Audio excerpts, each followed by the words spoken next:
As we reflect upon the tragic events of September 11th, there are undoubtedly many who are still seeking answers.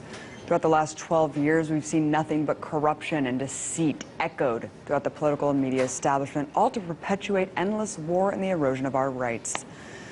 This government can no longer be trusted at its word about pretty much anything.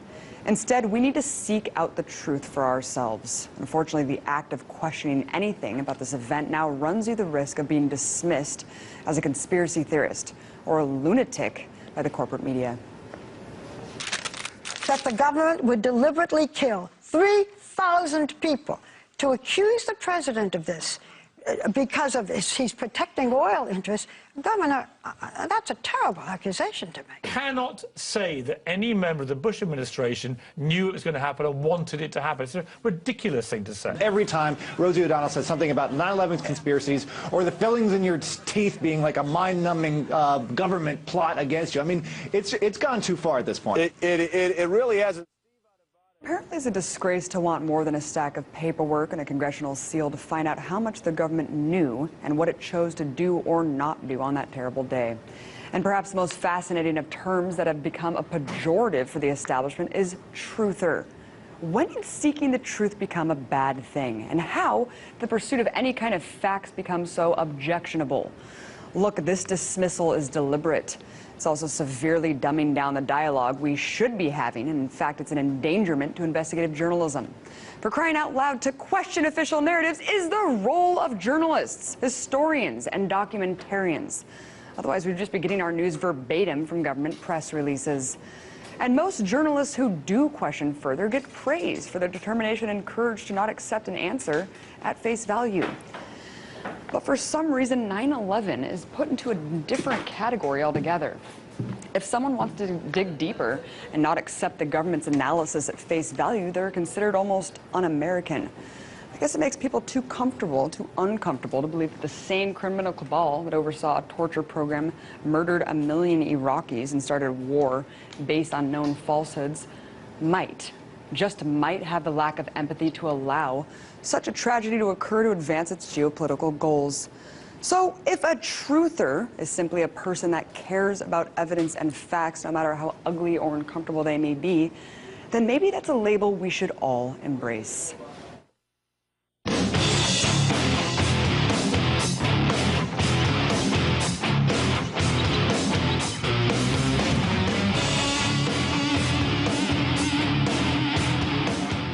The 12th anniversary of the September 11th attacks brings little solace for the millions of people worldwide who have serious questions concerning what happened that day. You see, instead of immediately investigating the monumental failure in government, the Bush administration opposed any probe into the attacks for well over a year until mounting pressure from the victims' family members forced the issue to be addressed. But once the commission was finally formed and its report released, many questions were still left unanswered. Questions that many people in this country still have. In fact, a recent poll by YouGov reveals that 38% of Americans have some doubts about the official story we've been told. One such man is Bob McIlvaine. His son Bobby was killed in one of the towers on that fateful day. Earlier, I spoke to Bob and first asked him why members of the commission were suspect, namely Lee Hamilton, and here's what he had to say. He was instrumental in stopping the Iran-Contra investigation because of national security, and telling us, or telling the Jersey Girl and myself, that because of national security, we can't delve deeply into this matter. And that was very important to me. It just shows you how the government works. I mean, a big thing like Iran-Contra, covered up. And of course, if you study history, everything is always covered up. Right, and unfortunately, only decades later does it eke out slowly the truth. As I know, and of course, multiple commission members actually resigned. They said that it was set up to fail. Talk about this memo that was leaked from the 9/11 Commission that talked about government minders that actually were directed to accompany witnesses testifying in front of the commission. What role did these minders serve in the testimony process? Well, I'll tell you, I used to go to breakfast every morning. I made every commission hearing, and you see, you actually had, it's almost like you had minors with the commissioners. They had no clue what was coming down. Someone with me, I remember sitting at a table next to Curry, Bob Curry, and he says, all right, what's going on today? What should I say? What this and that? And minders were handling testimony from other, they would mine the people who were testifying that particular day. And of course, it's important when you just mentioned Zelikow. He had an outline. The outline of the 9/11 Commission was there before the commission started. So everything had to conform to that outline. So the commissioners had nothing.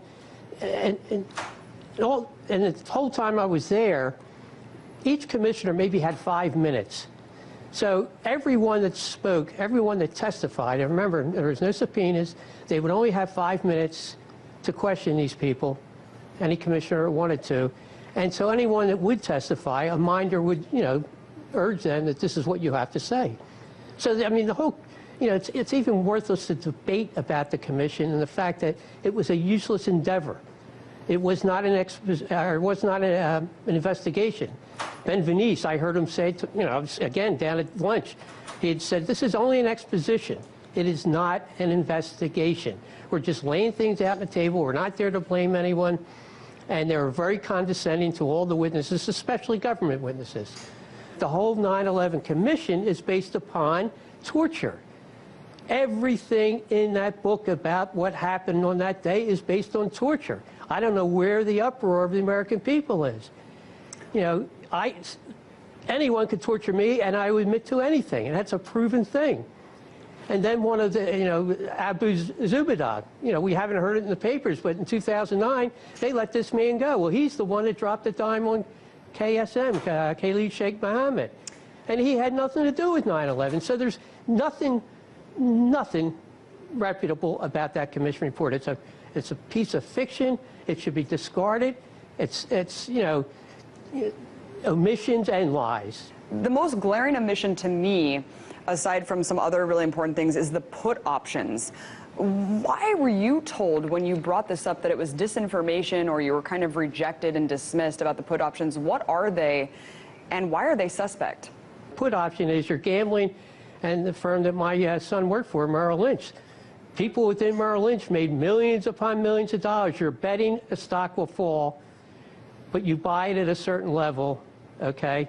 As that stock falls, then you're guaranteed so much money after that fall. So approximately billions of dollars were made throughout the world. And the 9/11 Commission, how they investigated that, they merely say, we cannot prove that bin Laden was part of buying these options. Well, then my question is, well, who is responsible for buying these options? People made billions of dollars. You don't put that kind of money in a put option. It's a thing that a stockbroker or an investor will do, rarely. So a lot of people made a lot of money, and the 9/11 Commission, their only answer was, well, we know bin Laden had nothing to do with it. So, that circular thinking, oh, therefore, what's that mean?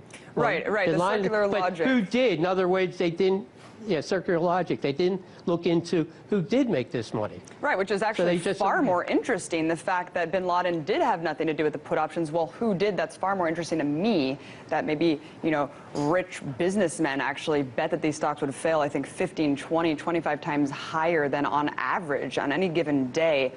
Bob, what role has the media played in shutting down this type of important questioning about the event that's been used as the premise for the entire agenda, this neo-imperialist agenda? The Inquirer reporter called me up, or she called me up for an interview, and I started telling her exactly what she should be looking into. I said, there's another story here. This seems all fake to me. Anyway, she said to me, she says, Bob, she says, I am the problem.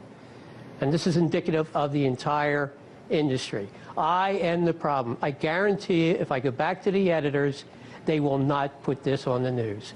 I can go around the world, people will listen to me anywhere, but here in the United States, it doesn't happen. I mean, this is really the first interview I've had within the United States where I can talk about 9/11 and the murder of my son.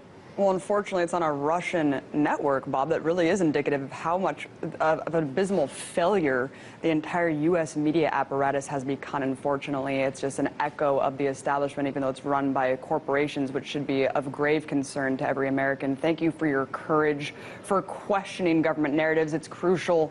It's important. Thank you so much, Bob McIlvaine, 9/11 family member. We won't stop fighting for justice for your son. Still ahead, we'll dissect Obama's address to the nation about potentially striking Syria when we come back.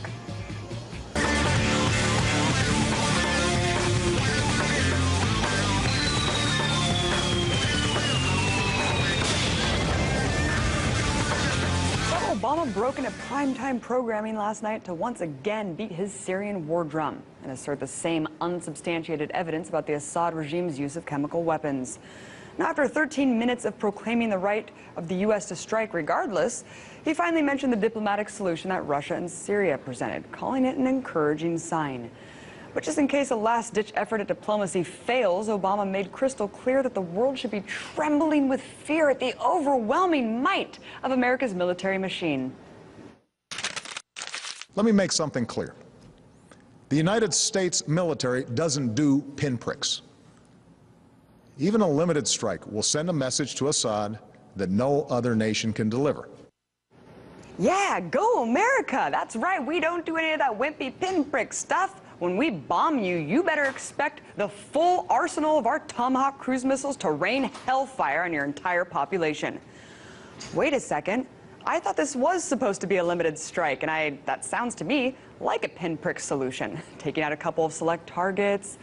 And no other nation can deliver this kind of strike, huh? Let's think. What does America export to well over 100 countries? That's right, weapons. Somehow I think that when you sell $66 billion worth of weaponry to the world in a single year, other nations might just have the same capability of delivering similar strikes. Now, Obama also took the time to address the concerns of a counterattack from Syria, which he assured us can't happen. The Assad regime does not have the ability to seriously threaten our military. Any other retaliation they might seek is in line with threats that we face every day. Neither Assad nor his allies have any interest in escalation that would lead to his demise. And our ally Israel can defend itself with overwhelming force. Well, thanks for making it crystal clear that Syria doesn't pose a threat to the U.S., or Israel for that matter, which can respond with unshakable force thanks to the billions of dollars in military aid U.S. taxpayers provide to the country every year. Okay, let me get this straight. We don't have to fear retaliation from Assad because his military is so weak that there's no possible threat to the U.S. So, remind me again why attacking Syria is crucial to protect American security.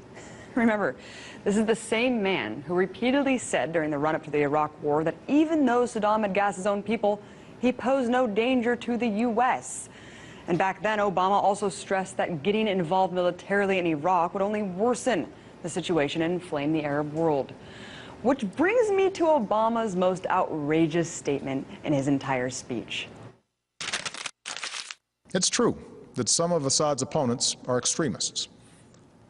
But al-Qaeda will only draw strength in a more chaotic Syria if people there see the world doing nothing to prevent innocent civilians from being gassed to death. I see. Now we're worried about al-Qaeda drawing strength in Syria. This coming from an administration that has provided arms and ammunition to an opposition force partly made up of al-Qaeda. And according to Senator McCain, just last week, Obama promised to ramp up weapons shipments to Syria in order to arm the rebels even faster. So let's be clear. You claim that bombing Assad on behalf of al-Qaeda forces will bring stability to Syria and ultimately weaken al-Qaeda? Obama, you can't have it both ways. And it's not like we haven't seen this winning scenario play out before. Like when the U.S. brilliantly financed the Mujahideen forces during the Soviet war in Afghanistan, which worked out so well for us. But really, this all comes down to the concept of American exceptionalism. What kind of world will we live in if the United States of America sees a dictator brazenly violate international law with poison gas, and we choose to look the other way? Obama, probably the exact same world we're living in today. Considering this government turns a blind eye to not only every other grave humanitarian crisis going on in the world, but to the millions of impoverished people in your own country that you govern. As Obama sums up proudly, America is exceptional, and that's what makes us different. No, we aren't. Listen, if we continue to advance this myth of exceptionalism, that the U.S. is fundamentally different from other nations, it's just going to lead to more hatred, more destabilization, and more war.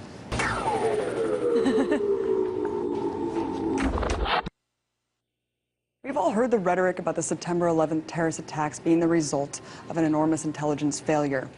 According to the government, the lack of knowledge about the impending attack made it impossible for U.S. national security to act preemptively and decisively. Of course, since then, an entire industry has been created to bolster the already enormous security and surveillance state.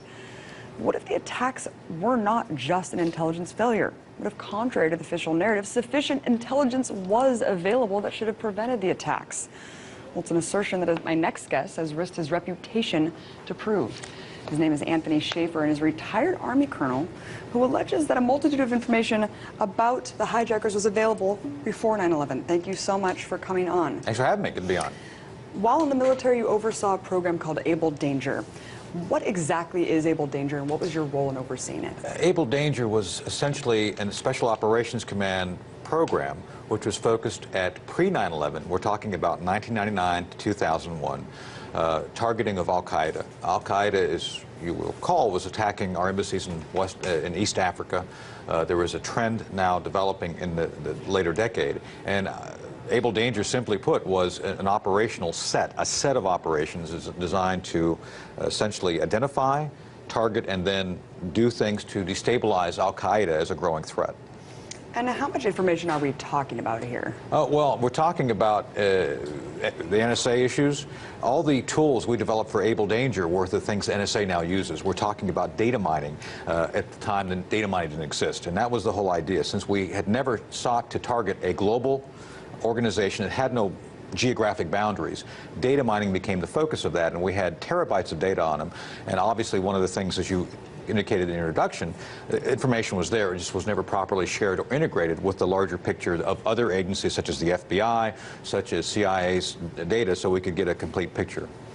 And, you know, what was your first thought as someone who had really seen all of this laid out, who had been overseeing this program for a while? What did you think when the attack happened? Well, we instantly, as a group, came together and understood exactly what happened. We were worried about this sort of thing happening. And part of the problem was this perception, the false perception that Al-Qaeda, they would never attack us by the fact they fundraise here, they do all these other things that we knew about. We knew Al-Qaeda was here. And they always thought somehow, again, projection, if you will, of our values on them, that they're not really a threat, don't worry about it. And this was the minority, this is the majority opinion of people in DOD at the time, clearly erroneous. And so we instantly knew that there was something, that Al-Qaeda likely had done the attack the day of the attack. And what happened when you brought this information to Philip Zelikow, the head of the 9/11 Commission? Well, he was shocked. I actually made the disclosure, and this is recorded in my book, Operation Dark Heart. We had a session, and I was undercover in Bagram, Afghanistan in 2003, October. 10 years ago, and we actually laid it out to him of what had happened, and he felt it was important, actually asked me to come back and testify to the 9/11 Commission about the issues. And next thing you know, I'm essentially shuffled out, suspended for minor issues, and next thing you know, I'm fired. And we turned out it all was about the fact that I disclosed this information to Philip Zelikow, and by his staff's own admission, it was a path they did not want to go down, because they did not want to have to basically admit to the fact that they had found Mohammed Atta and some of the other 9/11 hijackers in this database, and obviously if we found them, we could have done something to prevent the attack. And, you know, you've said that the commission was a cover-up. What do you think that they were covering up? I mean, just that ineptitude? The commission, I believe there was a conspiracy. This is where I disagree with a lot of the 9/11 truthers. There was a conspiracy. It's not about the government, our government, U.S. government participating. It's about covering your behind. It's about the fact that there was massive failure, a failure at a scale which continues to haunt us. Don't forget that part of our mistakes right now, 10 years into the Afghan war, 12 years into the Afghan war, is because of this incompetence. And it has to do with the fact that even though we had the information, bureaucrats, some of which are still in the system, went about trying to prevent it from being shared properly within the agencies of the government that could take action. So this is what the real cover-up is all about, and that's what I think was the real core issue of why they went after me and tried to prevent this information becoming public. Do you think that they really cared about their credibility, though? It seemed like they were pretty brazen and arrogant about kind of leading the charge with all these new wars. And I just find it hard to believe that they would go through such extremes. Not at all. This was all about protecting the bureaucracy and the individuals in the bureaucracy. One of the individuals who was actually involved in this was Keith Alexander. He was actually the Central Command senior intelligence officer during the time we were running up to this. So a lot of the folks had a lot to lose had they come forth or been identified as someone who did not act properly to share information. And this is the key. Bureaucracies tend to protect themselves. And I spoke to Don Rumsfeld, Secretary of Defense Rumsfeld, in a green room of another network about this. And we talked about this. He said, well, you know, we feel we were lied to by the bureaucracy. And he said that that was a common occurrence. So, you know, as much as I had to clear the air with him on some of the issues that regarding able danger, because I disclosed this during his watch, he said the bureaucracy commonly lied to him. So let's remember that there's a bureaucracy that's separate from the political parties. And I think that's what we have to always remember, that they will always try to protect themselves. Interestingly enough, Congressman Kurt Weldon in 2005 said the Pentagon employee had been ordered to destroy 2.5 terabytes of data about able danger before 9/11. Absolutely. Again, the idea of covering up wrongdoing and inconsistencies in process is something not new. Let's remember, NSA just was recently caught again doing some things to say that they're protecting things, but they're really not. This is a pattern. This is a pattern of bureaucracy. No political party will ever control this completely, but each political party will be victimized by it, by the fact that this other branch of government, this third branch, or you know, outside the Democrats, Republicans, you've got this bureaucracy will always do things to protect itself, and that's what we've seen. I just find it fascinating that was before 9/11, destroying this evidence that really pointed to an attack, and also just not that one PDB, but dozens of intelligence briefings that came out in the New York Times article last year. Let's talk about the perception that people have of al-Qaeda today. It almost seems like now it's used as kind of a generalized blanket term to label anyone who's really fighting against the U.S. military in some of these regions and war zones. What is the true scope of al-Qaeda as it exists on the globe today? Al-Qaeda today is significantly different than it was during the 99, 2000, 2001 timeframe. Let me be very clear. I think 95% of the leadership who were in power in 2001 are now dead or in prison. So the al-Qaeda today is not the al-Qaeda of 2001. It's franchised. So as you point out, I think it's almost a label people will throw out there arbitrarily. Let's be very clear on this. There is some al-Qaeda still in Pakistan.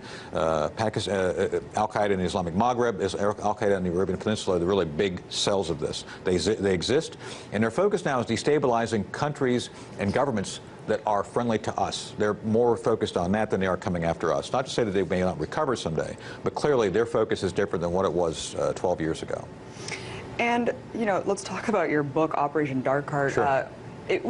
This is so fascinating. The Pentagon, or I'm sorry, talk about how $46,000 of taxpayer dollars was used to burn copies. I just can't believe this. It sounds like I'm reading a piece from The Onion. It's hard to believe. And yeah, basically, I was in the Army Reserve at the time. I sent the book manuscripts to my chain of command saying, hey, I'm doing a book. What do I do to get this cleared? Because I knew I was obligated to do that. Army went through the process, gave it a clearance, allowed me to publish it. Next thing I know, people in DOD above Army are saying, we don't like this. And they went about doing everything they could to basically draw attention to the fact that they felt there was classified information. This is still the subject of a First Amendment lawsuit now being fought out in federal courts right now. We're in the final arguments, we'd like to believe, with DOD over this. The new manuscript has been heavily unredacted. There's been a lot of victories. With that said, there's still key elements of the manuscript they're fighting me over. And it was all about the fact that I believe it was more about arrogance and trying to show me that they're in charge rather than trying to actually protect any real classified information. Yeah, or seek the truth about really what was known before and not acted on. You know, let's talk about Syria. Sure. You've been attending a lot of Syria hearings on the Hill. You know, speaking of al-Qaeda, here we are fighting al-Qaeda and the rest of the world with the war on terror, and at the same time supplying associated forces, which I find interesting, especially under the NDA Section 1021, where it says that you can be detained indefinitely if you do that. Here we have our own government doing that. What is this contradiction all about? Contradiction is about that we don't have a plan. We have no global strategy, and right now we have this thing that's going on that people on the left seem to want to be involved in and be helpful, which is fine. I think we should be helpful. It's just that the idea of introducing American forces, American troops to the issue, it's not useful. And I dispute what President Obama said. We're the only country that can do this sort of policing. It's not true. If the French want to do it, let's send the French in. I think that the bottom line is here we have to be very careful in how we side ourselves in this. As much as I think Assad's a bad man, I think the alternative of having 15 bad men in charge of that region with al-Qaeda being one of them is probably not a better option. We just need to think this through. And Anthony, we have about a minute left or 30 seconds left, but you've mentioned the third rail, that bureaucratic reigning entity. What is that? Well, so much of what goes on in the government is professional or career bureaucrats, people who sign up. IRS is a good example of that, where you have career bureaucrats who spend their entire lives inside the government. Often they worship mediocrity, and their coin of the realm is process. Everything becomes process, and it's all about trying to basically not do anything bad or wrong, but let's not do anything good either. And so when something goes wrong, they don't want to be blamed for it. Maintain the status quo. Maintain the status quo. Retired Colonel Anthony Schaefer, really appreciate your time. Thanks for having me. Thanks to all of you at home for tuning in tonight. Make sure to join us again to break the set tomorrow.